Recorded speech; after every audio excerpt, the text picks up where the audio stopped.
Ar kada susimastei, kaip gimsta naujos technologijos, ar kaip mokslas keičia šiuolaikinę pramonę? Lietuvos inžinerijos kolegija kviečia mokytis dinamiškoje aplinkoje, kurioje gimsta rytojaus technologijos. Čia tavęs laukia platus inžinerijos studijų pasirinkimas, kur kiekviena studijų programa savaip prisideda prie šiuolaikinės, inovatyvios ir tvarios pramonės vystymo. Pasirinkęs mechanikos inžinerijos kryptį, galėsi kurti ir tobulinti mechaninius įrenginius bei gamybos procesus. Statybos inžinerija atvers galimybės projektuoti modernius ekologiškus statinius.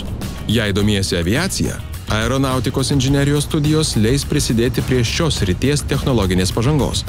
Transporto inžinerijos studentai ir absolventai turės galimybę kurti inovatyvius mobilumo sprendimus. Elektros inžinerijos kryptis skirta tiems, kurie nori vystyti ateities energijos sistemas, o elektronikos inžinerijos trokštantiems kurti pažangias išmaniąsias technologijas. Lietuvos inžinerijos kolegijoje mokslas ir praktika veikia išvien. Modernios laboratorijos, naujausia įranga ir glaudus bendradarbiavimas su verslo įmonėmis padeda studentams ne tik įgauti teorinių žinių, bet ir pritaikyti jas praktinėje veikloje. Kiekviena studijų programa skirta rengti specialistus, gebančius spręsti šiandienos ir ateities inžinerinius iššūkius. Įgytos žinios ir įgūdžiai atvers plačias karjeros galimybės tiek Lietuvoje, tiek tarptautinėje rinkoje. Tapk technologijų pasaulio lyderiu ir pradėk savo karjerą čia. Lietuvos inžinerijos kolegija.